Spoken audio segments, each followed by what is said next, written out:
우리 교회는 우리가 첫 번째로 생각하는 것은 하나님의 주시는 모든 천국의 복을 누리는 하나님의 백성이다. 이것이 첫 번째 정의죠. 하나님이 왕이시고 정말 하나님 같은 우리 가장 선하신 주님이 우리를 다스리시니 그 나라가 얼마나 큰 복이겠습니까? 그래서 그 나라에 속한 백성이다. 그리고 교회는 특별히 신약에 예수 그리스도의 십자가의 대속적 죽음의 은혜로 그 모든 복을 값없이 받은 곳이다라는 것입니다. 그러므로 이제 우리가 교회 안에서 그리스도 안에서 우리의 존재가 이제 하나다 하나. 우리가 한 몸 한 가족 이 생각을 계속하는 거죠. 우리가 한 몸으로 우리가 존재하면서 하나님이 주신 모든 복을 각자 주신 은사를 총합으로 모두가 누립니다. 그래서 은혜와 은사로 서로 섬기면서 누구나 예 없이 그리스도의 충만한 복을 누립니다. 특별히 우리 사과에서 했었죠. 이 한 가족으로서의 교회, 유무상통하고 서로 돌보고 그곳에는 두 가지가 없다 그랬죠. 자기 것을 자기 거라 주장하는 자가 없고 또 가난한 자가 없는 모두가 동일한 복을 누리는 곳이다 했습니다. 그래서 그 충만한 가운데 이 복을 누릴 때 특별히 이 복이 계속 누리기 위해서 중요한 것이 이 그리스도가 우리의 교회의 머리고 우리가 몸이기 때문에 그 머리로부터 계속 다스림을 받아야 된다. 이게 중요하다 했죠. 그래서 그리스도가 우리를 다스릴 때 그리고 그 다스림에 순종할 때 복을 누린다 했습니다. 에덴 동산의 복은 에덴 동산의 주인이신 이 왕이신 하나님의 말씀에 순종함으로 그 기쁨의 동산의 복을 다 누리듯이 교회에 주신 이 모든 복은 이 교회의 머리 대신 그리스도께 순종함으로 복을 누린다 했습니다. 그런데 이 하나님의 다스림, 주님의 다스림이 지난 시간부터 했죠. 바로 주님의 이 통치는 말씀과 직분을 통해서 주어진다. 이게 성경이 말하는 교회의 원리죠. 하나님이 주신 복을 그 다스림 가운데 다 누리는데 그 다스림을 이 말씀과 직분이라는 두 가지를 통해서 누립니다. 특별히 이 주님이 세우신 직분, 주님이 직접 세우신 직분인데요. 그러면서 교회는 이런 유기체적인 이 가족 같은 유기체적인 측면도 있지만 또 하나의 측면은 이 조직체적인 이 머리와 몸, 또 성전, 건물로 지어져 가고 직분이 있는 조직체적인 측면이 있습니다. 왜냐하면 이 교회가 이 악한 세상에서 어, 보호하고 또 돌봄받고 질서 있게 교회 복을 누리기 위해서는 이 조직체적으로 하나님께서 다스리는 것이 꼭 필요합니다. 그래서 하나님께서 특별히 이를 위해서 직분을 주셨다. 지난주에 우리 봤었고요. 특별히 오늘 이 직분에 대해서 자세히 살펴보려고 합니다. 이 직분의 사명, 이 직무라고 하죠. 이 직분의 사명이 뭔지, 또 어떻게 직분은 자들은 섬기며 도와야 되고, 특별히 직분의 핵심인 이 목사와 장로, 또 다음 주에 볼 이 집사의 직분은 뭔지 같이 살펴보려고 합니다. 목사의 직분은 우리 목사님들만 알아야 되고 장로의 직분은 장로님들만 알아야 되겠다 싶긴 하지만 그렇지 않습니다. 왜냐하면 여러분이 목사 장로를 세우는 이 투표권이 있어요. 그리고 직분을 세우도록 이 성령의 사람들의 투표를 통해서 직분이 세워지기가 너무 중요하고 또 이 장로와 목사를 통해서 이 다스림을 받아야 되는데 어떻게 하면 가장 큰 다스림을 받는지 이걸 알아야 됩니다. 제가 자주 이제 신방 가면서 하는 얘기인데 이 목사 사용 설명서를 알아야 돼요. 이렇게 하나님 목사를 이렇게 교회 복으로 주셨는데 이 목사를 통해서 장로를 통해서 어떻게 우리가 복을 누리는지를 잘 알아야 그것을 충분히 누릴 수 있겠죠. 그래서 오늘 그것들을 아마 배우는 아마 처음 시간이 될 수도 있습니다. 목사의 직분이 뭔지, 장로의 직분이 뭔지, 집사의 직분은 뭔지, 또 우리 이 미국과 한국은 이제 권사라는 직분도 있는데 이 권사의 직분은 뭔지 이런 것들을 구체적으로 배운 적이 없을 수 있어요. 그래서 그 직분이 주는 복을 충분히 못 누렸을 수도 있는데 이번 기회에 이걸 잘 정리해서 이 직분이 주는 복을 우리가 함께 잘 누리는 시간이 되면 좋겠습니다. 어떻게 기대가 되시나요? 네, 우리 뭐 기대가 되는 눈빛을 한번 네, 보여주시면 네, 감사합니다. 네. 네. 우리 72페이지죠. 교회를 위한 주님의 선물, 이 선물이다. 이 직분. 빌립보서 1장 1절 2절, 또 디모데전서 3장 1절 2절, 8절 13절인데요. 우리 한번 같이 한번 읽도록 하겠습니다. 계신 자리에서 읽겠습니다. 그리스도 예수의 종 바울과 디모데는 그리스도 예수 안에서 빌립보에 사는 모든 성도와 또한 감독들과 집사들에게 편지하노니 하나님 우리 아버지와 주 예수 그리스도로부터 은혜와 평강이 너에게 있을지어다. 또 읽겠습니다. 미쁘다 이 말이여 곧 사람이 감독의 직분을 얻으려 함은 선한 일을 사모하는 것이라 함이로다. 그러므로 감독은 책망할 것이 없으며 한 아내의 남편이 되며 절제하며 신중하며 단정하며 나그네를 대접하며 가르치기를 잘하며 이와 같이 집사들도 정중하고 일구이언을 하지 아니하고 술에 임박히지 아니하고 더러운 일을 탐하지 아니하고 집사의 직분을 잘 한 자들은 아름다운 지위와 그리스도 예수 안에 있는 믿음의 큰 담력을 얻느니라. 아멘. 우리 빌립보서 1장에 보면 이 초대교회 시작부터 이 직분이 처음부터 있었다. 이게 후대에 만들어진 것이 아니라 예수님이 승천하시고 오순절날 성령이 강림하신 이후에 거의 즉각적으로 이 직분이라는 것이 교회 안에 만들어졌습니다. 그래서 하나님이 주신 것이죠. 그래서 여기 보면 모든 성도와 특별히 감독과 집사들이라는 직분이 이 빌립보 교회에 처음부터 있었죠.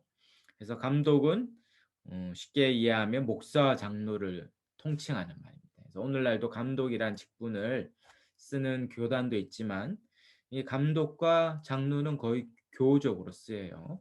그래서 감독은 곧 목사와 장로고 특별히 이 직분이 얼마나 중요한지 디모데전서 3장에 보면 이 직분을 어떤 자를 세워야 되는지를 아주 자세하게 이야기하고 있어요.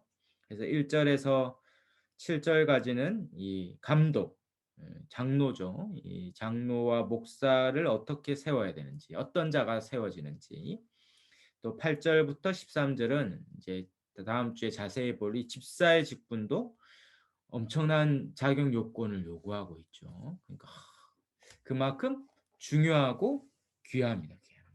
그리고 어떻게 해야 됩니까? 사모해야 되겠죠. 사모. 이 직분은 사모할 만한 아주 영광스러운 거예요. 그러나 또한 책임도 주어지죠. 그러므로 이 직분을 우리가 어떠한 것인지 한번 잘 정리하는 시간이 되도록 하겠습니다. 1번에 보시면 교회의 머리 대신 주 예수 그리스도는 교회를 권위 있게 다스리고 질서 있게 구제하도록 직분을 주셨어요. 예, 권위 있게 다스리도록 목사와 장로의 직분을 주시고 질서 있게 구조하도록 집사의 직분을 주셨어요.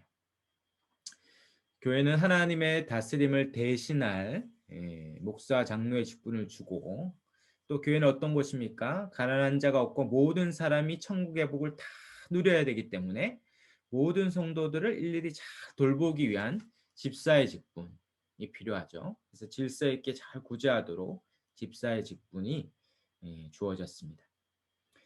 우리 에베소서 4장 11절 12절 우리가 보았었는데요. 거기에 보면 성경에서 사도와 선지자와 복음 전하는 자와 목사와 교사를 주셨다 이렇게 돼 있어요. 그게 선물이죠, 선물. 우리가 사장할 때 봤었죠. 승천하신 주님이 교회에 성령이 임하자 주신 이 선물인 은사와 또 특별히 이 은사와 함께 직분을 선물로 주셨어요. 그 중에 이제 사도와 선지자는 성경을 기록한 자들이고 이제 더 이상 지공은 없죠. 그리고 복음 전하는 자는 이제 교회 한 교회에 머무르지 않고 이동하면서 복음을 전했던 순회 선교사들을 말한다면 우리에게 이제 직접적으로 해당되는 직분은 이 목사와 교사의 직분이죠.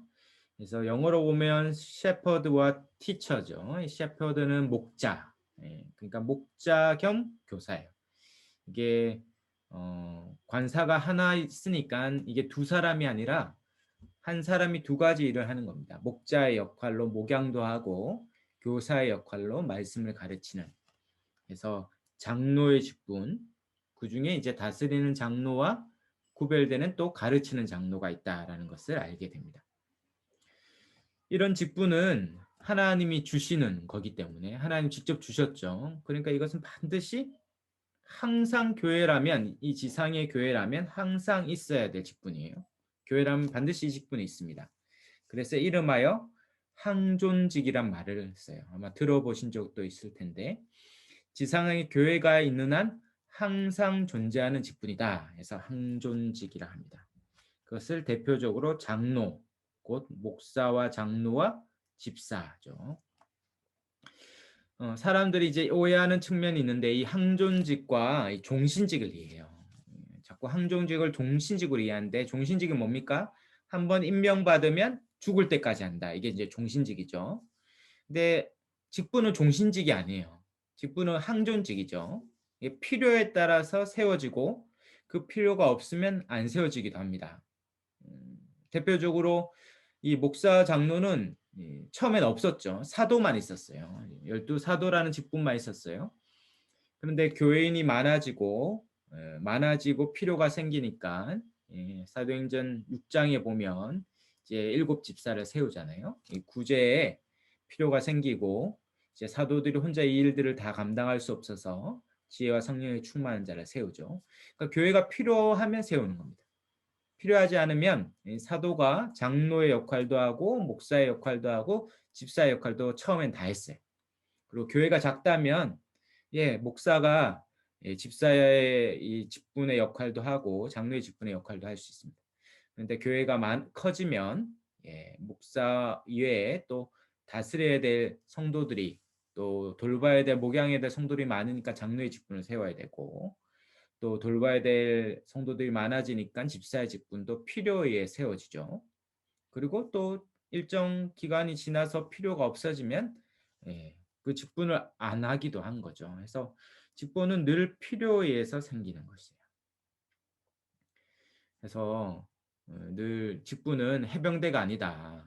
한 번 해병은 영원한 해병인데 한 번 직분은 영원한 직분이 아닙니다. 그래서 종신직이 아니에요. 그래서 저도 더 이상 목사의 역할을 안 하면 이제 성도로 돌아가는 거예요. 누구나 그렇습니다. 장로도 집사도 그런 것이다.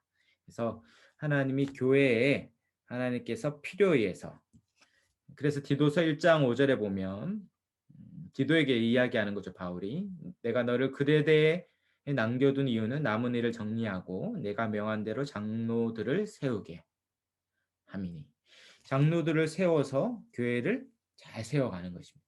에베소서 우리 4장 12절에 있는 것처럼 성도를 온전하게 하고 봉사일을 하고 그리스도의 몸을 세우기 위해서 이 특별히 목사와 장로의 직분이 필요로 하는 것이죠.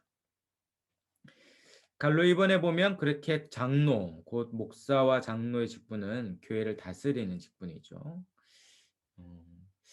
이 직분이 성경에 있습니까 할 때 성경에 너무 많이 나와요. 이미 에베소서 4장에 디모데전서 5장에 베드로전서 5장에 디도서 1장에 그렇게 성경은 누누이 직분을 잘 세워서 교회를 온전히 세워가라고 합니다. 그래서 직분은 너무 귀한 거예요. 사모할 만한 것이고 그래서 디모데전서 5장 17절에도 잘 다스리는 장로를 존경하라. 베드로전서 5장에도 하나님의 양무리를 치는 이 목양하는 장로가 있고 또 디도서 1장에도 금방 보았듯이 장로들을 세우라고 합니다. 이 목사 장로의 역할은 다스리는 일을 했죠. 그래서 특별히 권면하고 책망하는 방식으로 교회를 다스려요. 이 특별히 말씀과 관련되어 있습니다. 이 말씀을 잘 가르치고 말씀대로 살도록 잘 목양하고 권면하고 혹 말씀에 떠나면 책망하는 일을 하기도 합니다. 이를 위해서 먼저 그 말씀을 자기에게 적용해야겠죠. 스스로 그 말씀에 부끄럽지 않도록 스스로 자신을 살피고 또 그 말씀대로 다스리는 일을 합니다. 특별히 베드로전서 5장에 있듯이 이 양무리를 친다. 이 양이라고 많이 비유되죠, 성경에. 그리고 이 목자 되신 예수님께 위임받아서, 원래 예수님이 우리의 다 목자예요. 시편 23편에 있듯이 우리를 푸른 초장 실만한 물가로 인도하고 또 사망의 엄치방 골짜기에서 우리가 해를 받지 않도록 보호하시고 말씀을 가르치는 이 역할을 이 목자가 하는데, 이 목자 되신 이 요한복음 10장에 나오는 이 양을 위해 생명을 다하는 이 목자의 역할을 이제 위임받아서 이 목사와 장로가 이 목자의 역할을 하는 것입니다. 갈로스 한 번의 집사는 구제하는 직분이죠. 우리가 이제 다음 과에 자세하게 볼 텐데, 이 집사의 직분을 배운 분들은 되게 놀라시더라고요. 아, 내가 집사가 이런 일을 하는 건지 처음 알았다 해서 다시 깨달으시던데, 예, 다음 주에 한번 집사의 직분이 뭔지를 한번 잘 배우시면 정말 이 직분이 너무 귀하고 또 이 직분을 잘 감당할 때 교회가 얼마나 큰 복을 누릴까 좀 기대가 될 겁니다. 그렇게 목사 장로가 다스리는 직분이라면 집사는 구제하는 직분이에요. 그래서 크게는 이 두 가지, 다스리는 직분과 이 구제하는 직분, 이 두 가지 직분을 하나님이 주셔서 교회가 온전하고 복을 누리도록 하셨습니다. 생각할 것은 이 두 직분이 역할이 전혀 달라요. 그렇기 때문에 집사의 직분을 잘 한다고 해서 집사의 직분을 너무 잘하니까 장로로 세운다, 그런 건 성경이 그렇게 말하고 있지 않습니다. 그러니까 집사와 장로는 전혀 다른 역할과 직분을 감당하는 거거든요. 그러니까 전혀 다른 직분이기 때문에 어떤 사람은 장로로 사명을 감당하고 어떤 사람은 집사로 감당하는 거예요. 집사하니까 이제 다음에 장로해야지, 이거는 성경에서 전혀 맞지 않은 이야기입니다. 뭐 집사 일도 잘하면서 장로의 직분의 일도 잘할 수 있지만 기본적으로 둘은 다른 일을, 별개의 일이죠. 그래서 각자 자기 맡은 직분을 잘 감당하면 되죠. 그리고 더 중요한 것은 이 직분이 없더라도 은사로 잘 섬기는 성도가 가장 영광스러울 수 있어요. 왜냐하면 직분은 정말 하나님이 다스리고 구제하라고 딱 직분이라는 걸 주셨잖아요.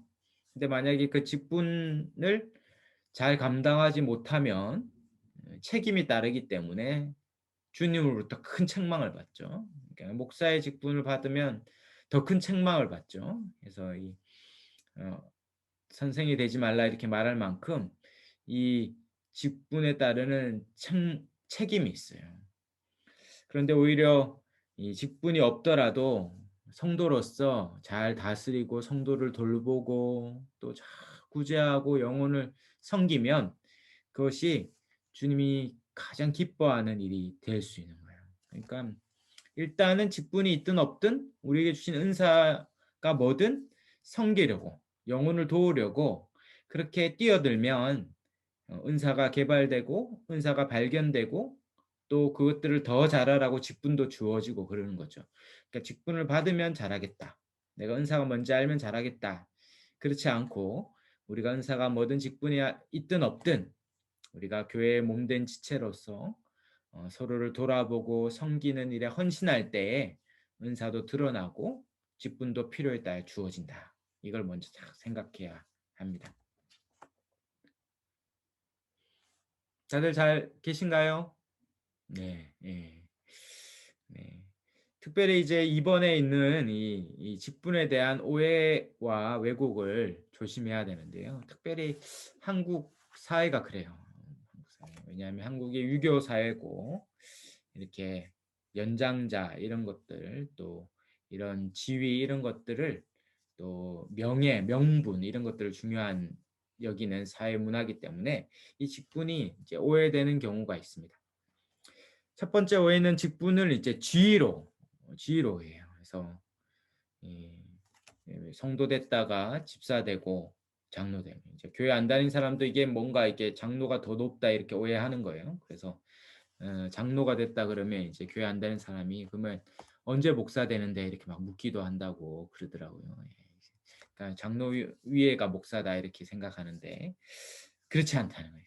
성경은 뭡니까? 오히려 높아지고자 하면 낮아지고 으뜸이 되고자 하면 섬기는 자가 되어야 되죠. 그러니까 직분자는 직분을 받을수록 낮은 자리에서 섬기는 자예요. 가장 낮은 자죠. 가장 많이 섬기는 자예요. 그렇다고 해서 막 무시해서는 안 되죠. 이 직분 자체는 영광스럽고 귀한 거지만 직분을 받은 자는 더 겸손하게 섬기고 또 다른 성도들은 그 직분을 귀하게 그렇게 존중하고 여겨주는 것입니다. 그러니까 직분자는 뭔가 자기가 높아졌다고 대접받으려고 하면 망하는 것이고 그렇게 교만해져서 오히려 망하면 오히려 더 큰 책임. 혼자 망하면 되는데 직분받아서 교회를 어렵게 해서 망하게 하면 이 동반자살시키면 이제 더 큰 책망을 함께 받는 거죠. 그러니까 안 받는 게 차라리 나을 뻔한 거예요. 그러니까 겸손하게 낮은 자리에서 섬기는 것이다. 두 번째 오해는 직분들 간에 서열이 있다 이렇게 생각하는 거예요. 그래서 자꾸 승진한다. 그래서 서리 집사 다음에 안수 집사 혹은 권사 그다음에 장로 뭐 이렇게 이 직분이 뭔가 우열이고 서열이다 생각하는 것은 지극히 비성경적인 얘기입니다. 직분은 다 동등해요. 그 역할이 있는 것이지 뭐가 더 높거나 적지 않습니다. 그리고 그 직분을 잘 감당하기 위해서 그렇게 인정하고 존중하고 존경해 주는 것이지 직분 간의 우열이나 차별이 있는 게 아니에요. 다 하나님이 세우신 항존직이고 또 하나님이 성기라고 주신 것이다. 이걸 잊지 말아야 됩니다. 그래서 자꾸 그런 생각이 들어오면 물리쳐야 됩니다. 이 승진이나 우열이나 차별이 아니라 다 섬기는 것이다. 섬기는 것이다. 그리고 세 번째 오해는 직분자들은 우리가 필요에 따라 우리가 세웠다 이렇게 생각하는 거예요. 그러니까 우리가 세웠으니까 우리 말 또 우리 뜻대로 해야 된다 이렇게 생각합니다. 그러나 성도들이 투표해서 선출할지라도 계속 어떻게 생각해야 됩니까? 성령께서 우리를 통하여 성령의 사람들의 총합을 통하여 공동회의 때 직분자를 선출하기 때문에 주님이 세우셨다. 성령님이 세우셨다라고 우리가 겸손히 인정하는 겁니다. 그래서 이 목사도 청빙을 할 때 이제 투표를 하죠. 그리고 우리가 세웠다 이렇게 생각하지 않고 주님이 세우셨다. 그래서 우리가 사례를 준다 이렇게 생각하지 않고 주님이 세우시고 주님이 책임지신다 이렇게 생각해야 되는 것이죠. 그래서 주님이 이 교회를 다스리고 말씀으로 다스리는데 이 말씀을 맡은 자, 이 목사와 또 그 말씀대로 성도들을 다스리는 장로, 또 그 말씀대로 구제하도록 세운 이 집사를 통해서 세우도록 한 거예요. 그래서 이것을 믿을 때 그 직분을 잘 감당하도록 또 사례를 주고 섬기도록 하는 겁니다. 그래서 절대 다수결로 투표한 것이 아니라 성령에 의해서 성령의 사람들에 의해서 뽑힌 성령께서 보내주신 것이다. 주님의 뜻에 따라 세워진 것이다. 이것을 꼭 기억해야 합니다. 네, 우리 전체적으로 이렇게 이해하고 우리 오늘은 구체적으로 이 다스리는 직분인 목사와 장로에 대해서 한번 보도록 하겠습니다. 대표적으로 베드로전서 5장 우리 1절에서 5절, 디모데전서 5장 우리 17절에 19절인데요. 우리 다 계신 자리에서 한번 같이 읽어볼까요? 우리 같이 힘을 내서 큰 소리를 읽겠습니다. 너희 중 장로들에게 권하노니 나는 함께 장로된 자요 그리스도의 고난의 증인이요 나타날 영광에 참여할 자니라. 너희 중에 있는 하나님의 양무리를 치되 억지로 하지 말고 하나님의 뜻을 따라 자원함으로 하며 더러운 이득을 위하여 하지 말고 기꺼이 하며 맡은 자들에게 주장하는 자세를 하지 말고 양무리의 본이 되라. 그리하면 목자장이 나타나실 때에 시들지 아니하는 영광의 관을 얻으리라. 젊은 자들아 이와 같이 장로들에게 순종하고 다 서로 겸손으로 허리를 동이라. 하나님은 교만한 자를 대적하시되 겸손한 자들에게 은혜를 주시느니라. 아멘. 우리 디모데전서 5장 17절에 19절 이것도 한번 같이 읽겠습니다. 잘 다스리는 장로들은 배나 존경할 자로 알되 말씀과 가르침에 수고하는 이들에게는 더욱 그리할 것이니라. 성경에 일렀을 때 곡식을 밟아 떠는 소의 입에 망을 씌우지 말라 하였고 또 일꾼이 그 삭을 받는 것은 마땅하다 하였느니라. 장로에 대한 고발은 두세 증인이 없으면 받지 말 것이요. 아멘. 여기에 보면 베드로전서 5장 1절에 보면 너희 중 장로들에게 권하노니 나는 함께 장로된 자요. 이게 베드로가 이 교회에게 쓴 편지죠. 그러니까 베드로는 사도이면서도 여기서 함께 장로된 자다. 그러니까 장로의 역할도 하고 있었다라는 것을 알 수 있습니다. 그래서 장로는 그리스도의 고난의 증인이고 나타날 영광에 참여할 자죠. 고난과 영광을 같이 받는 자입니다. 그래서 초대교회면 더 그렇겠죠. 핍박이 오면 이 목사부터 장로부터 순교가 시작되는 거예요. 이 고난의 증인이고 그만큼 영광도 없겠죠. 이 장로의 중요한 직무는 양무리를 치는 것이죠. 2절에 그래서 목양하는 것입니다. 목양. 그때 해야 될 모습이 억지로 하지 말고 하나님의 뜻에 따라 자원하며 하고, 두 번째는 더러운 이득을 위해 하지 말고 기꺼이 하고, 세 번째 맡은 자들 주장하는 자세를 하지 말고 양무리에 본이 되고, 4절에 이렇게 할 때 목자장이 나타날 때 시들지 않은 영광에 관하였습니다. 참 하나님 주시는 영광의 관이 있어요. 칭찬과 상급이 있죠. 5절에 젊은 자들, 특별히 여기서 젊은 자들은 오늘날도 이제 젊은이들이 그런데 이제 권위나 이 권위에 순종하는 것이 되게 어려워하는 분들이죠.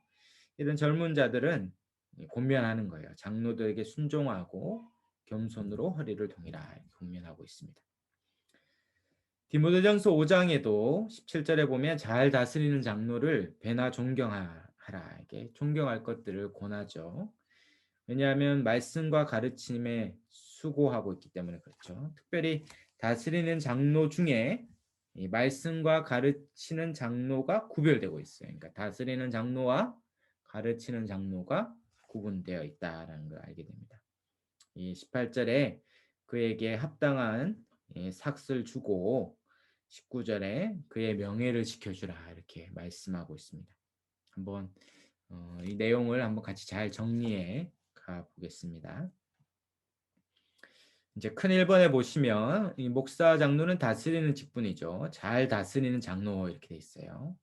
특별히 목사는 말씀과 가르침에 수고하는 이 가르침으로 다스리는 장로고 오늘날로 하면 목사는 가르치는 역할을 하는 자고 그 위에 장로는 이 가르침, 이 목사의 가르침을 적용하며 각 성도들을 다스리는 직분이에요. 둘 다 다스리는 직분이긴 한데 특별히 이 다스림은 목자장이신 예수 그리스도의 다스림을 대리하죠. 그래서 목자장 대신 예수님을 대신하여 다스리는 역할을 하는 것입니다. 그러므로 예수님이 다스리는 건 그것은 곧 말씀대로 하는 거죠. 그래서 뭐 자기의 경험, 자기의 통밥, 세상의 철학, 내가 볼 때 이 오늘날 조직 철학, 리더십의 원리, 이런 것들을 가져와서 교회를 다스리는 게 아니고 자기가 이전에 큰 기업을 했든지 뭘 운영해 봤든지 경험했던 그걸로 하는 게 아니라 교회는 오직 성경, 하나님의 말씀을 기준으로 다스리는 거예요. 이게 중요한 거예요. 그러므로 말씀으로 다스리기 때문에 주님을 대신하여 다스리는 역할을 하기 때문에 그 직분을 우리가 존경하고 순종하는 것입니다. 그러므로 갈로 이번에 우선 목사는 이 성경 곧 하나님의 말씀을 가르침으로 다스리죠. 그래서 목사의 권위는 그 사람이 얼마나 똑똑하고 많이 배우고 이런 것들이 아니라 목사의 권위의 원천은 말씀에 있는 거예요. 말씀. 그래서 정말 말씀을 그대로 가르치느냐가 참된 권위의 원천입니다. 특별히 그 사도행전 20장에 보면 사도 바울이 이제 3차 전도여행을 마치고 예루살렘 가기 전에 이제 더 이상 에베소의 성도들을 못 볼 것 같았죠. 그래서 밀레도에서 밀레도는 항구 도시고 좀 내륙에 있는 에베소에 장로들을 청합니다. 그래서 2년 6개월, 약 3년 동안 어떻게 에베소에서 목양했는지를 쭉 설명하는 것이 이 사도행전 20장의 내용입니다. 읽어보면 참 감동적이죠. 거기 보면 내가 하나도 빠짐없이 다 가르쳤다. 남김없이 가르쳤다. 다 모였든지 가정에서 모였든지 밤낮 쉬지 않고 내가 다 가르쳤고 안 가르친 것이 없다. 그래서 내가 너희의 피에 대해서 깨끗하다 이렇게 얘기하죠. 그래서 목사는 모든 말씀을 남김없이 가감없이 다 가르치는 일을 합니다. 그래서 이렇게 줌으로 열심히 저도 이 말씀에 순종하여 가르치는 것입니다.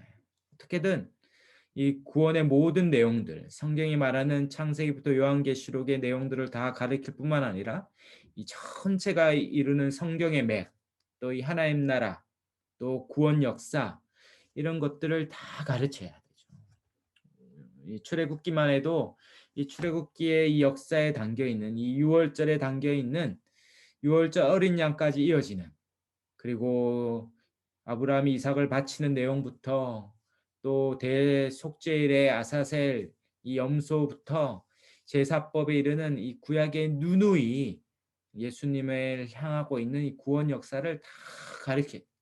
그래서 성경의 뼈대와 체계를 세워줘서 이 험한 세상에서, 이 악한 세상에서 흔들리지 않고 견고하게 성도들이 서도록 말씀을 다 가르쳐야 됩니다. 사도신경도 가르쳐야 되고 주기도문도 가르쳐야 되고 십계명도 가르쳐야 되고 성경 한 권 한 권도 다 가르쳐야 되고 성경 전체를 가르쳐야 되고 2000년 동안 수많은 믿음의 선진들이 성경을 또 정리해서 가르쳤잖아요. 그래서 뭐 소요리 문답, 대요리 문답 이런 것도 다 가르쳐야 합니다. 참 배울 게 많죠. 그래서 성경을 어떻게 배워야 되는지 이런 것도 다 가르쳐야 돼요.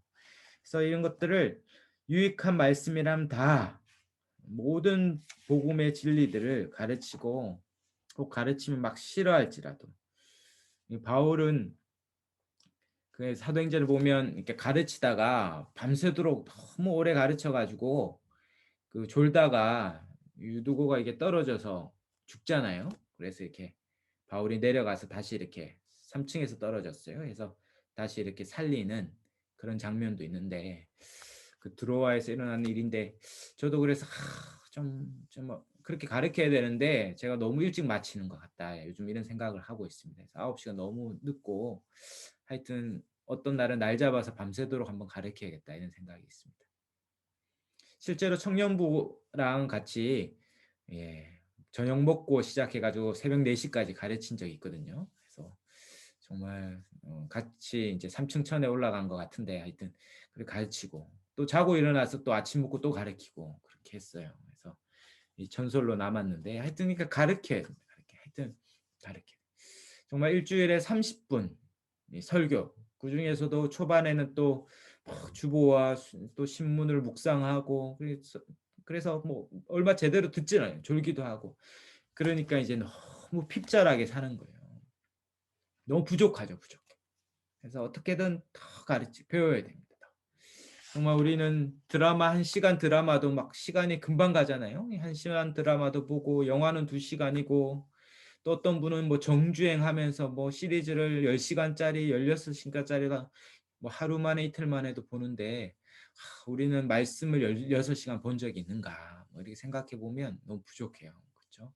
그래서 이 말씀을 가르쳐요. 여기 계신 분들은 다 잘하시는 분이긴 한데 우리가 이렇게 가르쳐 해서 좀 이렇게 목사님들께 와서 가르쳐 달라 막 데모를 해야 됩니다. 왜 이렇게 작게 가르치는가? 좀 더 열심히 가르쳐야 되는 거 아닌가? 왜 이것밖에 안 가르치는가? 막 그래야겠죠. 그래서 하여튼 바울은 제가 한번 계산해 본 적도 있거든요. 바울이 2년 6개월 동안 날마다 가르쳤다. 그럼 아침에 9시부터 가르쳤으면 이제 오후 6시 전에 아침 먹고 점심 먹고 저녁 먹는 시간 빼고 이렇게 하니까 제 평생에 가르쳐도 부족하겠더라고요. 그래서 더 열심을 내야겠다 싶은데 가르쳐야 됩니다. 그래서 이 목사로서 내가 모든 사람의 피에 대하여 깨끗하다. 무슨 말입니까? 내가 하여튼 성경에 말하는 모든 복음의 내용은 다 전했고 이제 들은 너희가 하나님 심판대 앞에서 스스로 그것들을 결정해야 된다. 그가 듣지 못해서 전해주는 사람이 없고 가르쳐주는 사람이 없어서 내가 구원받지 못했다 이런 얘기는 못 들어야 된다. 그래서 힘써 가르쳐야 되는 거죠. 힘써. 그렇게 가르칠 때 갈로 3번에 보면 이 장로의 역할은 직분은 이 목사의 가르침을 듣고 일일이 교회 성도들에게 적용하고 다스리는 거예요. 그러니까 목사는 앞에서 열심히 가르쳤다면 정말 그걸 잘 들었는가? 그래서 일일이 한 사람 한 사람에게 그 배운 것들을 살펴야 되죠. 음, 목자가 양을 하나하나 살피듯이 성도 개개인을 살피고 또 그것대로 사는지를 점검하기 위해서 가정에 가서 신방하고 그 신앙을 살피는 거죠. 그래서 자주 가야겠죠. 이제 1년에 한 번 가면 정말 1년에 한 번 가면 그 1년에 한 번 대청소를 하잖아요. 그리고 이제 안 되면 이제 거실이라도 청소하고 그러다가 신방하다가 이제 목사님이 엉덩이를 떼면은 막 놀라세요. 그러다가 막 문 열려 그러면 안 돼요. 막 문 열면 다 쏟아질 수도 있죠. 그래서 그렇게 1년에 한 번으로는 알 수 없어요. 알 수 없어요. 그래서 자주 신방을 자주 해요. 자주 해서 정말 말씀대로 복음의 진리대로 사는지를 확인하는 거죠.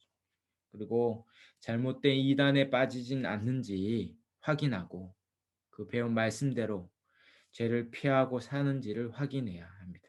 그리고 잘 모르는 게 있으면 또 신앙의 다 연조가 다르기 때문에 그것들을 확인하고 적극적으로 가르치거나 또 격려하고 칭찬하고 또 아니면 책망하고 벗어나면 돌이키도록 지도하고 서가에는 어떤 책이 있는지 이단적인 사설에 빠지진 않는지 요즘은 이제 유튜브를 어떤 걸 보시는지 물어야겠죠. 정말 너무 이제 걸러지지 않고 이상한 내용이 많기 때문에 그래서 무엇을 보는지 어떤 설교를 듣는지 이런 것들을 다 살펴서 바르게 해야 합니다. 그리고 계속 권면해도 돌이키지 않을 때는 징계가 있죠. 징계. 그래서 권징이라고 보통 불리는 이 권선징악의 약자인데요. 끊임없이 하나님의 말씀대로 순종하도록 선을 권면하고 악을 징계하는. 그래서 교회가 하나님 나라의 현시잖아요. 그런데 정말 믿음대로 살지 않은 자가 그 교회 안에 있고 이걸 용인하면 이 악이 누룩과 같이 번지고 그래서 많은 사람들을 실족해 하고 넘어지게 할 수 있고 그 자도 구원받았다고 생각할 때 이제 세상이 볼 때 여기는 구원 공동체가 아닌 것처럼 보일 수 있어요. 그래서 반드시 악에 대해서 징계하고 최악의 경우에는 출교까지 함으로 교회의 거룩을 지키고 이것이 하나님 나라인 것을 확증하는 일들을 이 목사 장로가 하는 것입니다. 그래서 갈로 4번의 목사 장로는 거짓 가르침과 성도를 해하려는 악한 자들부터 교회를 보호해야 하죠. 그 사도행전 10장에 있듯이 이 양떼들을 위협하는 사나운 이리가 있습니다.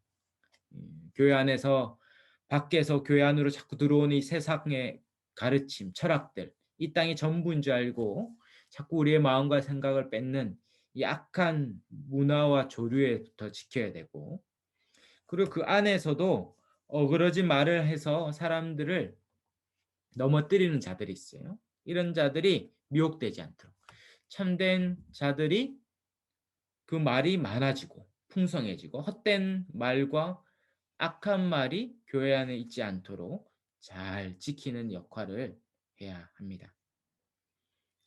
그래서 갈로분의 목사 장로는 이 주님이 맡겨주신 직분을 올바르게 잘 감당해야 되겠죠. 그래서 억지로 하지 말고 하나님의 뜻에 따라 자원하여 즐거이 기쁨으로 해야 되고 더러운 이득을 위해 하지 말고 기꺼이 해야 되죠. 자기의 유익을 구하지 않고 충성스럽게 해야 합니다. 그리고 맡은 자들에게 주장하는 자세가 아니라 본이 돼야겠죠. 그래서 장로와 목사는 그 교회에 가장 본이 되는 사람을 세우는 것이죠. 그래서 그 본을 쫓아서 가는 것입니다. 그래서 섬기는 자여야 되고 낮아지는 자여야 되고 인자가 온 이유가 자기를 내어주게 온 것처럼 가장 많이 내어주는 사람이 목사와 장로여야 되는 거죠. 그렇게 장차 오실 목자등의 판단과 심판을 두려워함으로 그 직분을 잘 감당함으로 장차 주님이 주실 칭찬, 이 4절에 있듯이 영광의 관을 사모하면서 이 땅의 것들을 구하지 않고 주신 직분에 충성하는 자를 세워야 합니다. 이런 자들을 잘 세워서 이 교회에 주시는 이 복을 우리 모두가 잘 누리시기를 축복합니다. 특별히 이 목사와 장로의 직분에 대해서 보고 있는데요. 참 이런 참 신실한 목사와 장로를 둔 교회는 참 좋겠죠. 뭐 여러분도 좋으시죠? 네, 막 강요하고 있는 것 같은데, 네, 그 좋은 목회자, 성경에 말하는 이 직분대로 정말 충성하는 목회자가 있는 교회는 얼마나 좋을까. 예, 여러분이 참 그런 의미에서 너무 좋은 교회에 있습니다. 교회가 다 좋아야 되는데 안타깝게도 그렇지 않은 경우가 많아서 참 저희가 얼마나 감사한지 모르겠습니다. 그래서 우리 77페이지 이어서 보고 있는데요. 큰 2번에 이렇게 귀한 직분이고 또 하나님 주시는 이 말씀을 통해 주시는 이 복 주시는 직분이기 때문에 모든 성도는 이런 목사와 장로를 존경하고 돌보며 보호해야 될 책임과 의무가 있습니다.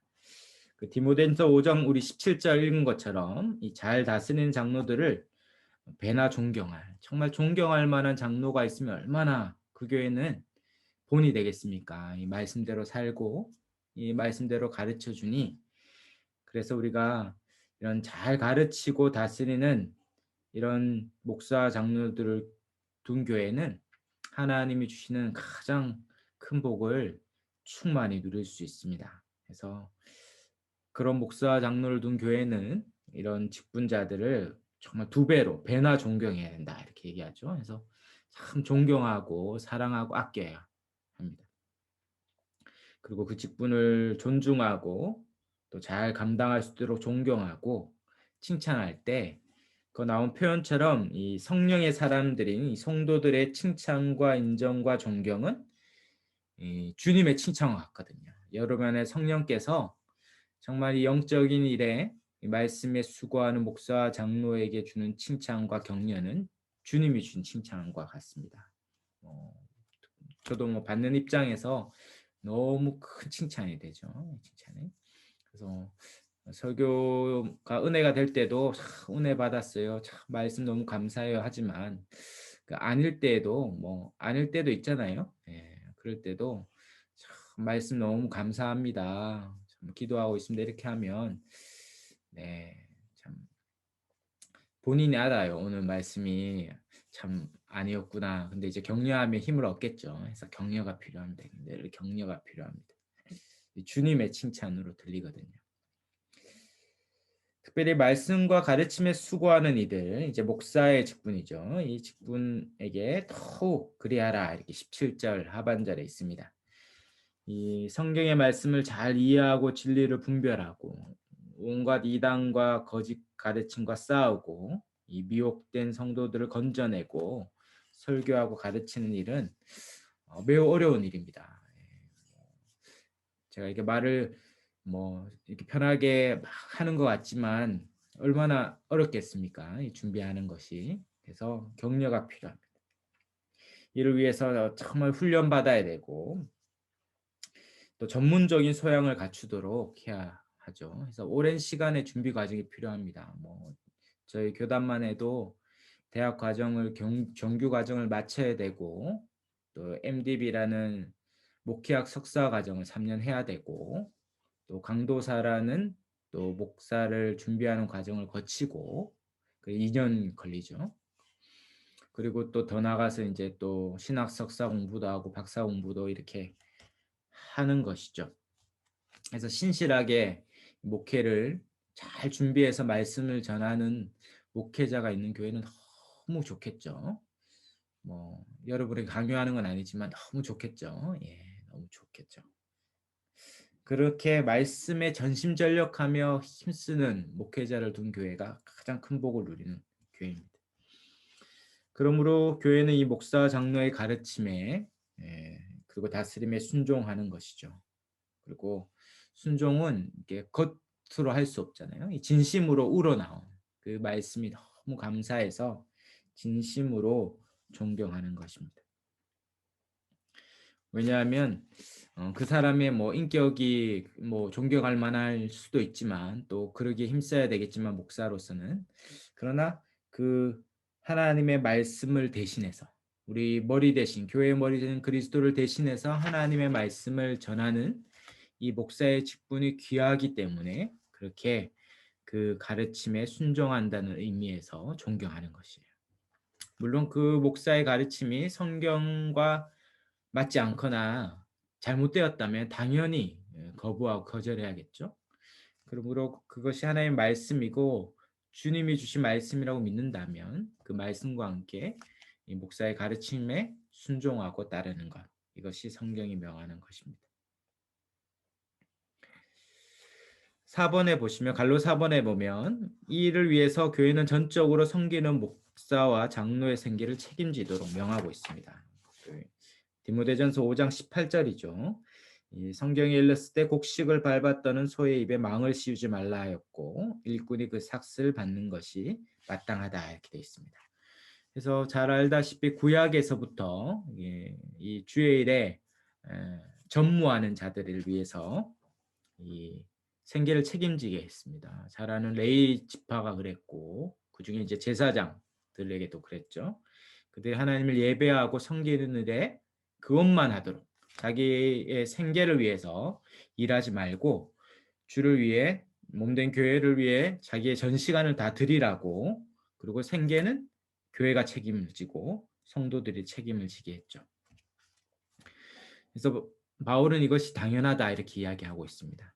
근데 바울은 그렇지 않았죠. 바울은 오히려 고린도전서 9장 3절에 14절에 보면 이 얘기가 또 나오는데 바울은 고린도 교회 1년 6개월 동안 선교하면서 천막 만드는 일을 했습니다. 일을 하면서 가르쳤어요.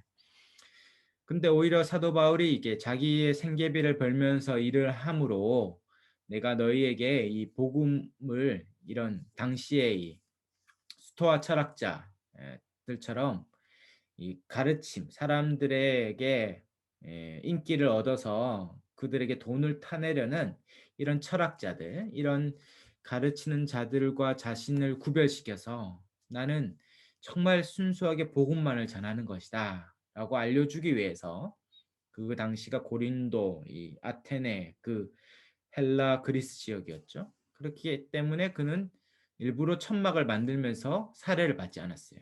근데 오히려 그것이 오해를 일으켜서 바울이 전하는 것은 이런 철학자들보다 가치가 별로 없어서 그는 오히려 지원받지 말고 않고 스스로 돈을 벌면서 가르쳤다 이렇게 오해를 삼았어요. 그래서 그렇지 않다, 그렇지 않다.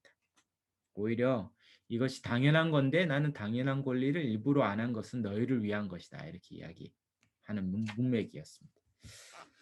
그래서 이 전임 목회자들이 전적으로 자기 생계를 위하여 시간을 쓰지 말고 오직 말씀을 연구해서 오직 하나님의 말씀을 가감없이 남김없이 전해달라고 그 시간을 다 이 주의 일에 전무하게 하고 교회는 그 생계를 책임지고 돌보죠. 그래서 어떻습니까? 그 목사가 이 일에 전무함으로 말씀을 잘 정리하고 연구하여 깨달은 말씀을 전함으로 그 말씀의 모든 충만한 복을 온 성도들이 함께 누리는 것이죠. 그래서 함께 큰 유익을 누리는 거죠. 그래서 목회자를 세우고 생계를 책임지게 함으로 그 복을 누리는 것들이 되게 기쁘고 감사한 일이에요. 감사한 일. 그래서 교회의 상황과 사정이 따라서 할 수 있나 목회에 전념하도록 그리고 목사로서의 품위를 유지하도록 생계를 돌보는 것은 너무 귀한 일입니다. 거기 밑에 있는 것처럼 적당한 헌금을 모아서 되는 대로 사례를 지급하는 것이 아니라 적당한 사례를 지급하기 위해서 헌금을 모아서 드리는. 그래서 말씀에 전무하고 딴 데 신경 쓰지 않도록. 그래서 이렇게 함으로 교회가 그 말씀의 충만함을 누릴 수 있습니다. 그래서 이제 목양실에 다 준비해 놓은 거예요. 거기에 뭐 나오지 말고 도시락도 만들어서 갖다 주고 거기 침대도 놓고 뭐 해서 하여튼 새벽부터 밤늦게까지 말씀을 연구하셔서 그래서 우리에게 하나님의 말씀을 달라고. 네, 약간 스스로 만든 감옥이 될 것 같긴 한데 하여튼 그래서 말씀을 잘 연구해서 그 말씀을 전해주면 온 성도를 그 말씀을 받아서 누리죠. 개인적으로 성경을 묵상하지만 또 모르는 것이 있거나 또 모호한 것이 없도록 다 깨닫도록 도와주는 것입니다. 그래서 옛날에 그 진젠도르프라는 그 경건주의 운동했던 선교했던 그때 성도들은 가정마다 3분의 1씩 모았어요. 그래서 3분의 1, 3분의 1 모으면 두 가정이 3분의 2가 되죠. 본인들은 3분의 2로 살고 그래서 두 가정이 선교사 한 가정을 파송하는 그래서 힘있게 선교에 헌신했던 이 시대가 있었습니다. 그렇게 자기와 동일하게 생계를 유지하면서 내가 선교해야 되지만 나는 못하지만 내가 책임질 테니까 선교해라. 말씀에 전무해라. 이렇게 파송하는 그 전통이 있습니다. 그렇게 목사가 막 이렇게 떵떵거리면서 누리며 살 수 없죠. 그러나 목사가 뭐 가난하게 사는 것도 아니고 생계를 유지해 주면서 그러나 목회에 전념하도록 영혼을 돌보고 말씀 연구에 전무해서 하나님 말씀을 가르치고 성도들을 돌보도록 하는 것이 교회에 주시는 이 복의 통로입니다. 갈로 5번에 보면 교회는 이 목사 장로를 함부로 비난하거나 모함하지 못하도록 그 명예와 평판을 보호하도록 또 권하고 있죠. 이 19절에 보면 이 장로에 대한 고발은 두세 증인이 없으면 받지 말라 이렇게 얘기합니다. 왜냐하면 이 목사 장로의 직분이 기본적으로 다스리거든요. 그리고 거짓 사조와 어그러진 말과 잘못된 가르침, 또 계속해서 말씀에 순종하지 않을 때, 또 교회에 어려움을 끼칠 때 그것들을 지도하고 또 때론 징계까지 합니다. 그 다 큰 어른이 징계받으면 막 반발하겠죠. 본인이 아무리 잘못했어도 반발하거나 억울하다 하거나 아니면 그 상대에 대해서 특별히 목사 장로에 대해서 비난하고 유언비어를 또 뿌리기도 할 겁니다. 그렇게 반발하고 저항하고 비난할 때 그것들을 다 들으면 교회가 질서 있게 유지될 수가 없어요. 그렇기 때문에 충실히 감당하기 위해서 목사 장로의 직무를 잘 감당하도록 해방의 악한 세력과 활동으로부터 보호할 필요합니다. 성도들의 교회는 이 목회자와 장로들을 지켜줘야 됩니다. 그래서 어떤 비난이 있을 때에도 한 사람이 비난하면 그 사람이 이제 악한 감정으로 서운한 감정으로 오를 수 있잖아요. 그렇기 때문에 한 사람이 비난할 때는 듣지 않는 것이죠. 그래서 두세 사람이 적어도 아니면 명백한 증거가 있을 때 그럴 때 하는 것이죠. 그리고 사석에서 하지 않는 것이죠. 이렇게 뒤에서 전문용어로 뒷담화를 하죠. 이렇게 할 때 내가 목사님이 어떤 여자랑 만나는 거 봤다. 그러면 그걸 막 퍼뜨리면 안 된다는 거예요. 그럼 정말 봤냐? 언제 봤냐? 어디서 봤냐? 그걸 정확하게 사실 확인을 해야 되죠. 아니 내가 그 봤다는 얘기 들었다. 그러면 누구한테 들었냐? 그래서 그거를 막 말을 옮기지 않도록 해서 그 명예를 보호해야 합니다. 왜냐하면 이게 막 소문이 나잖아요. 그러다가 이제 그게 사실이 아니었어도 이미 말은 발을 달고 저 멀리 계속 가고 있어요. 그렇기 때문에 그것들을 그럼 어떻게 합니까? 일일이 또 다니면서 아니었다라고 누가 변호하거나 변명하기가 어려워요. 그러면 이미 권위 있게 말씀을 전하는 직무를 감당하기가 어려워지고 교회는 어려워지죠. 그러니까 두세 증인과 명백한 증거가 없는 한 그것을 퍼뜨리지 않고 또 그 퍼뜨리는 것들을 성도들이 막아야 해요. 그리고 확실한 증거와 증인이 있으면 확실히 해야겠죠. 그러므로 교회를 또 순결하게 지켜야 합니다. 그래서 그것을 확실하게 증인과 증거가 두세 사람이 있기 전에는 명예를 보호하고 지켜주고 그리고 확실할 때는 공식적으로 그것들을 처리함으로 교회가 그 말씀 안에서 평안하고 안전하게 지킬 수 있도록 해야 합니다. 음, 우리가 사단이라면 이 스크루테이프의 편지처럼 만약 우리가 사단이라면 교회를 넘어뜨리는 방법은 딱 하나거든요. 가장 빠른 방법은 이게 목사를 흔들면 됩니다. 목사. 목사가 대단한 게 아니라 그 말씀을 맡았기 때문에 그리고 교회 대표라는 측면에서 이게 너무 중요한 역할이잖아요. 그래서 목사를 흔들면 그 교회는 엉망이 되는 거죠.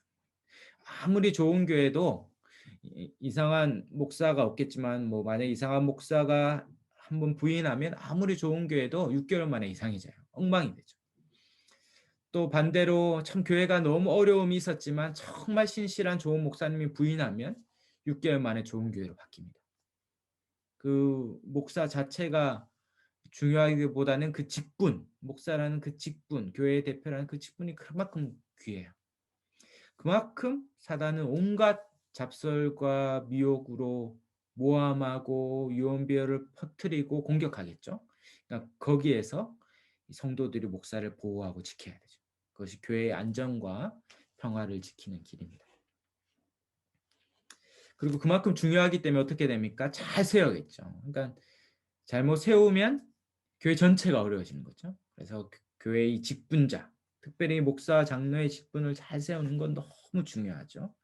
그래서 큰 산번에 교회는 이 하나님이 주신 기준으로 이 성령의 인도하심 따라 이 직분자를 잘 선출하는 게 너무 중요해요. 이게 얼마나 중요한지 디모데전서에 보면 아예 이 직분의 기준을 이렇게 상세하게 적어놓고 있습니다. 이 직분 자체가 얼마나 귀한지를 알게 되죠. 우리 디모데전서 3장 1절에 7절 우리가 한번 잘 읽고 이런 분을 이제 목사 장로로 세워야겠습니다. 우리 한번 같이 읽어볼까요? 1절부터 읽겠습니다. 미쁘다 이 말이여 곧 사람이 감독의 직분을 얻으려 함은 선한 일을 사모하는 것이라 함이로다. 그러므로 감독은 책망할 것이 없으며 한 아내의 남편이 되며 절제하며 신중하며 단정하며 나그네를 대접하며 가르치기를 잘하며 술을 즐기지 아니하며 구타하지 아니하며 오직 관용하며 다투지 아니하며 돈을 사랑하지 아니하며 자기 집을 잘 다스려 자녀들로 모든 공손함을 복종하게 하는 자라야 할지며 사람이 자기 집을 다스릴 줄 알지 못하면 어찌 하나님의 교회를 돌보리요 새로 입교한 자도 말지니 교만하여져서 마귀를 정죄하는 그 정죄에 빠질까 하며 또한 외인에게도 선한 증거를 얻는 자라야 할지니 비방과 마귀의 올무에 빠질까 염려하라. 아멘. 예, 참, 저도 이걸 읽으면 쉽지 않겠다 이런 생각이 들죠. 그래서 이런 자를 목사와 장로의 직분으로 세워야 됩니다.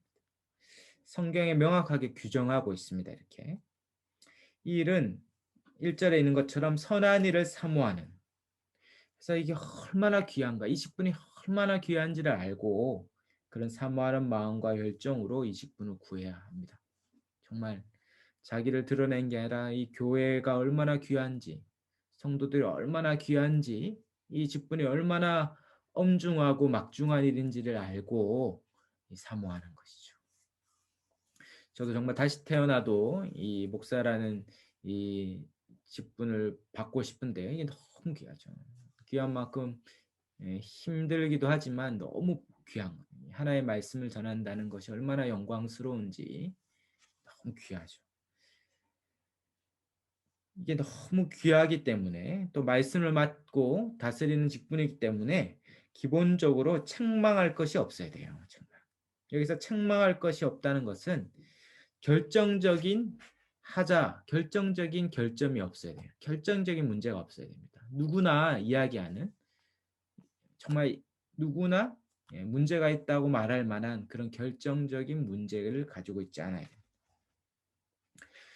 그리고 정말 스스로의 신앙과 인격이 당연히 본이 되어야 될 뿐만 아니라 이 다른 사람을 잘 섬기는 자.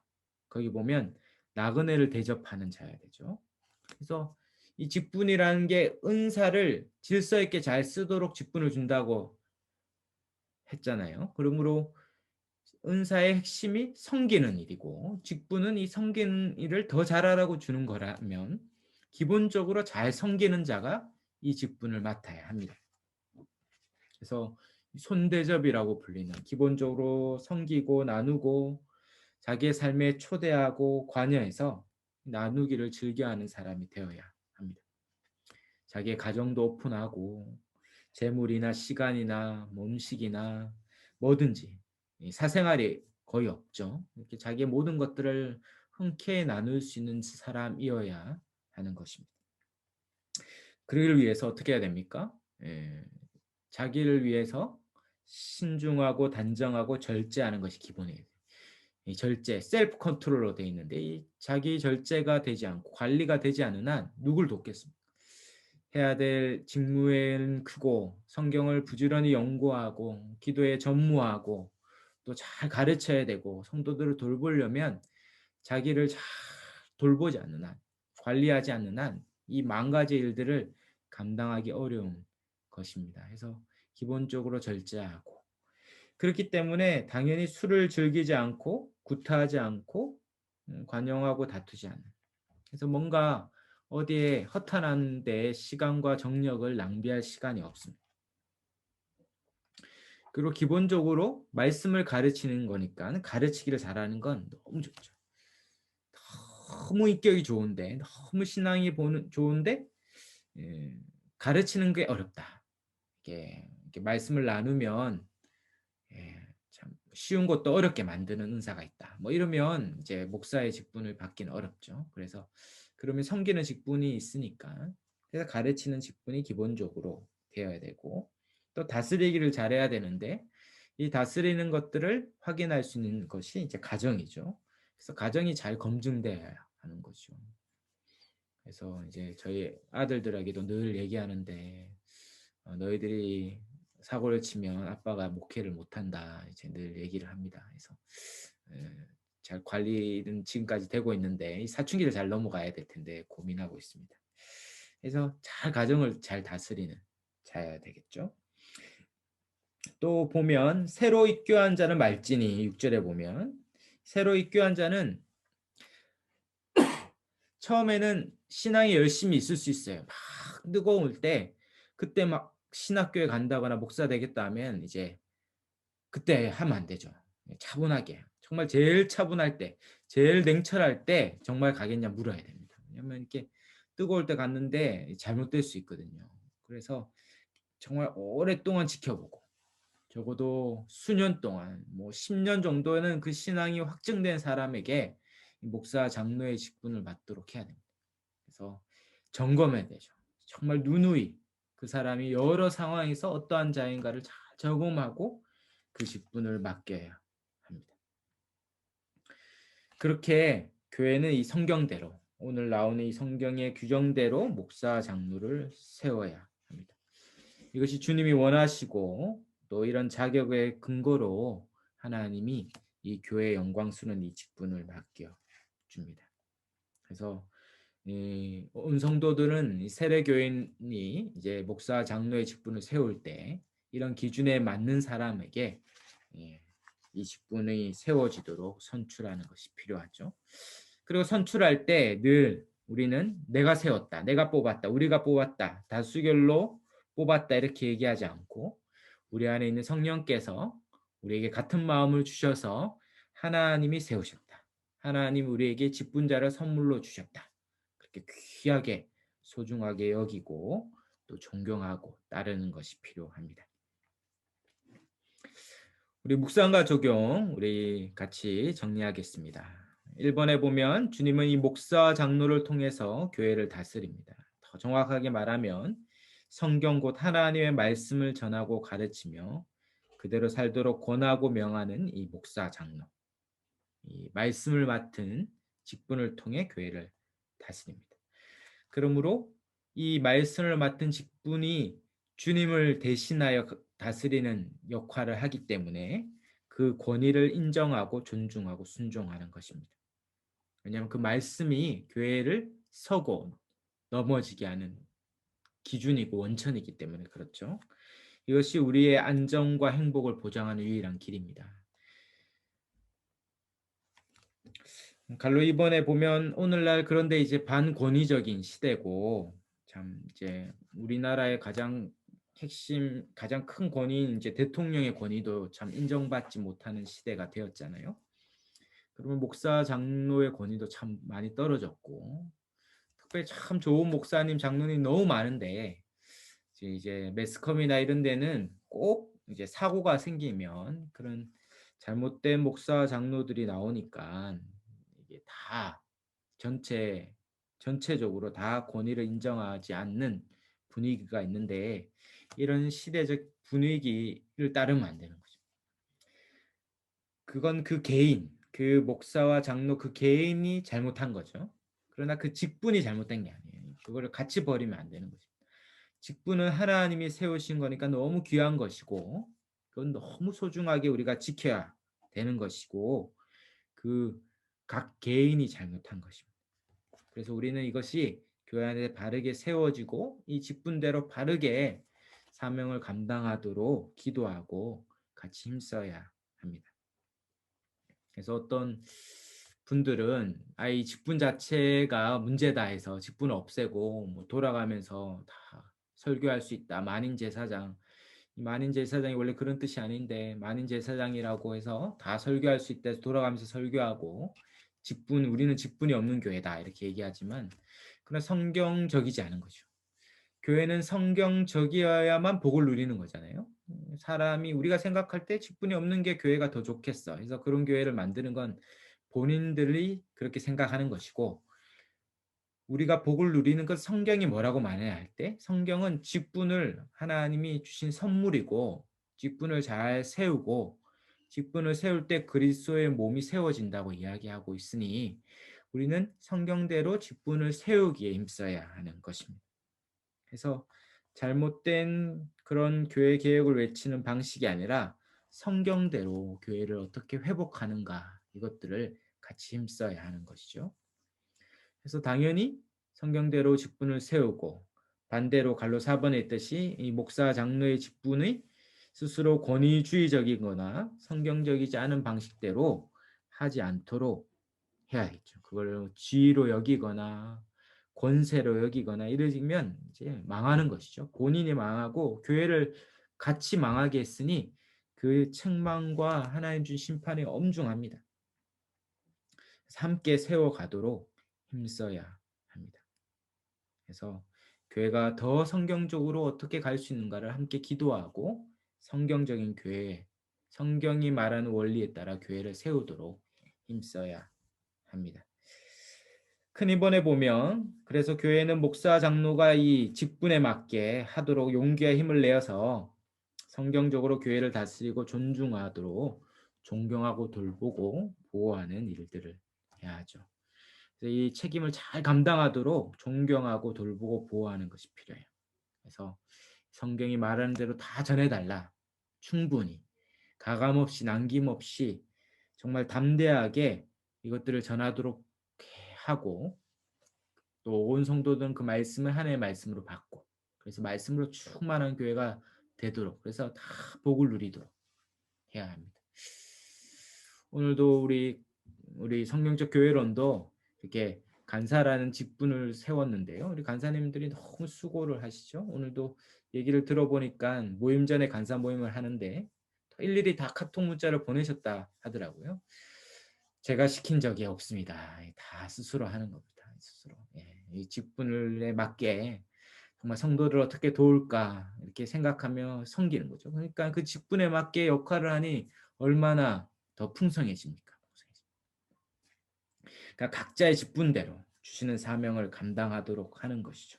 그래서 특별히 목사의 직분, 장로의 직분이 하나님의 말씀대로 그대로 전해달라고, 가르쳐달라고, 그리고 그 말씀의 다스림에 순종하고 함께 세워져 가는 일들을 하는 것입니다. 그럴 때 이 목사와 더불어 장로의 직분을 맡은 것이 너무 중요하거든요.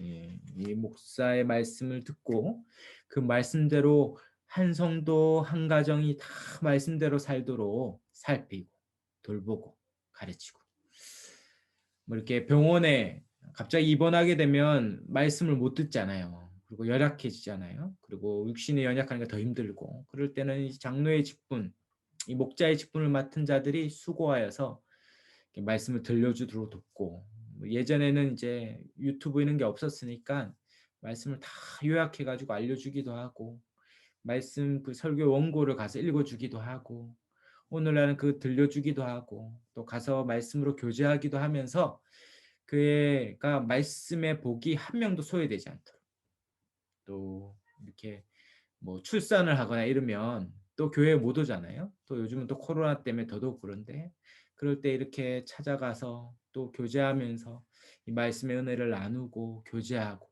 들려주고, 유튜브와 또 TV가 안 되고 전혀 전달이 안 된다면 더 중요하겠죠. 이 주일이나 월요일 날 찾아가서 같이 예배를 드리고 말씀을 나누고, 그래서 한 사람도 소외되는, 이 말씀이 주는 이 풍성한 복에서 단 한 명도 소외되지 않도록 수고하는 일에 이 장로의 직분이 그렇게 중요한 것입니다.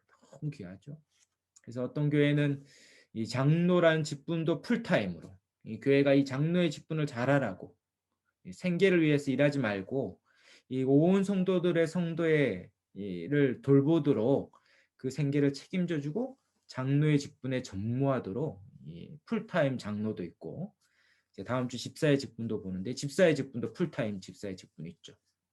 그래서 집집마다 돌아다니면서 신방하고, 정말 그 영혼뿐만 아니라 육신과 정서와 삶 전체에 조금의 부족함이 없고 결핍이 없는가를 돌보는 일, 이게 집사의 직분의 핵심인데 이 일들을 전심으로 하도록 세우는 것입니다.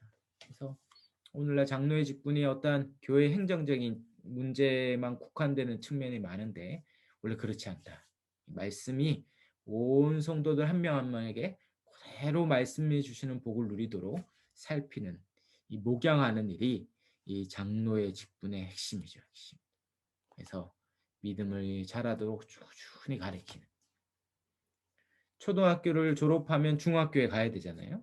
근데 계속 초등학교고 유급하면 얼마나 걱정이 많겠습니까? 우리가 하나님 나라의 가족인데 아버지께서 이렇게 잘하길 원하는데 잘하지 않는 성도가 있다면 그 마음으로 장로들이 가서 살피고 잘하도록, 신앙이 자라고 그리스도의 장성한 분량에 충만함에 이르도록 온 성도들을 살피는 이 일들을 이 장로의 직분 또 목자의 직분이 하는 것입니다. 이런 직분을 할 때 우리가 뭐 자녀를 키우는 거와 같죠. 그때 권면도 하지만 책망도 있거든요. 그렇게 하면 안 돼. 또 반복해서 안 된다 할 때, 그럴 때 그것들을 거부하고 싫어하고 또 반박하고, 그래서 비방하고 모함하는 일들이 생길 수 있잖아요. 그렇기 때문에 이것을 막기 위해서 보호하고 지켜줘야 돼요. 사단과 악한 자들이 또 교회를 무너지게 하여서 지도자를 공격할 수도 있고, 또 수많은 악한 자들이 회개하지 않거나 또 원통함을 풀지 않고 또 본인이 가진 이 상처, 또 본인이 가진 왜곡된 관점 가지고 판단해서 본인을 향한 얘기가 아닌데 이거 왜곡해서 듣고, 그래서 비방하고 또 공격하게 돼요. 적극적으로. 이럴 때 교회가 이 지도자들을 지켜주고, 명백한 증거와 증인이 없을 때에는 소문이나 추문이나 어떠한 추론이나 사람들의 개인적인 의견, 우리 목사님은 거린거리가 너무 이상해, 뭐 이런 걸로 막 그러면 안 된다는 거죠.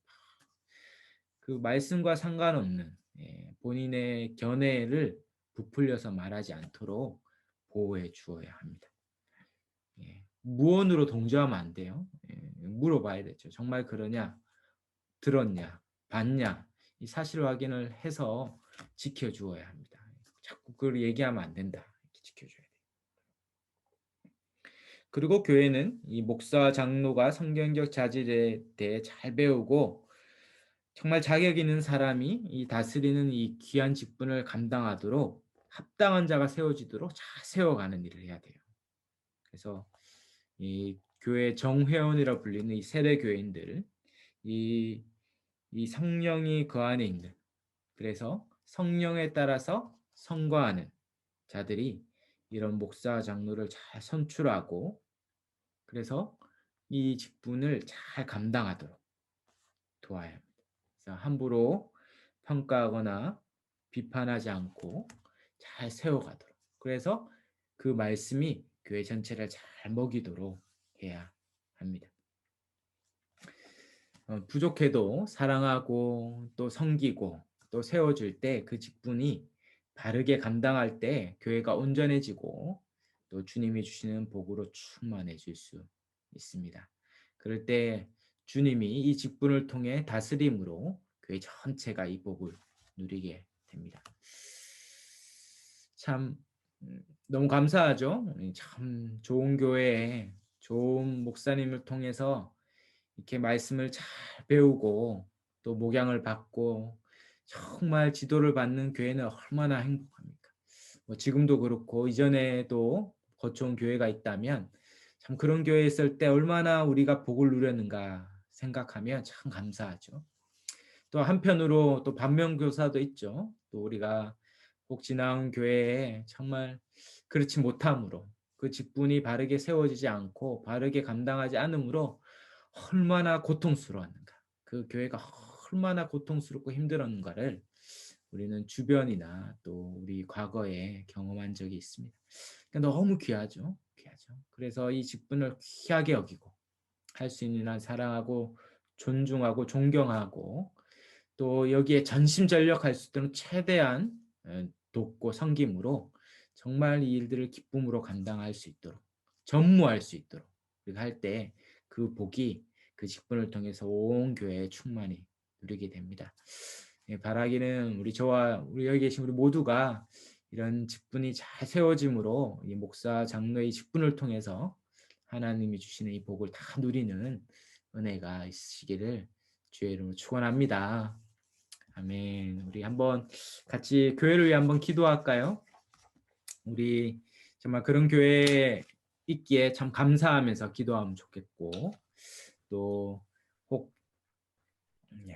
그렇지 않은 교회들이 워낙 많죠. 그래서 우리가 한국 교회와 또 교회들을 위해 좀 기도하면 좋겠습니다.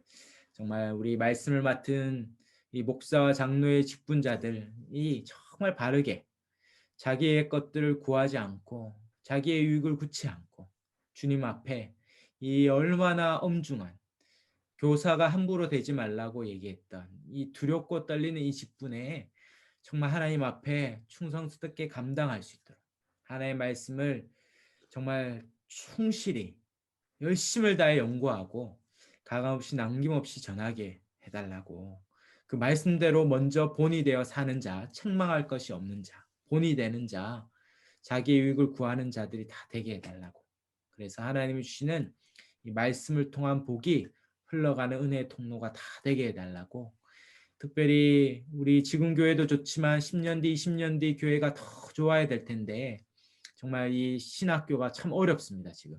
그래서 우리 신학교와 신학생들 또 우리 전사님들 우리 다음 세대 목회자들이 바르게 잘 세워질 수 있도록 이걸 위해 정말 간절히 기도할 때인 것 같습니다. 그리고 우리 몸된 교회 우리 목회자들을 지켜주시고 하나님 보호해 주시고 정말 하나님의 뜻대로 사명을 감당하여 이 말씀에 충만한 우리 몸된 교회가 되게 해달라고 또 우리 또 기억하신 우리 목회자들 위해서 한번 기도해 주실 때 우리 한번 음소거를 열어서 우리 오늘 주신 이 영광스러운 이 직분 잘 감당하게 해달라고 우리 합심해서 우리 주에 한번 간절히 찾고 우리 통성으로 기도하도록 하겠습니다.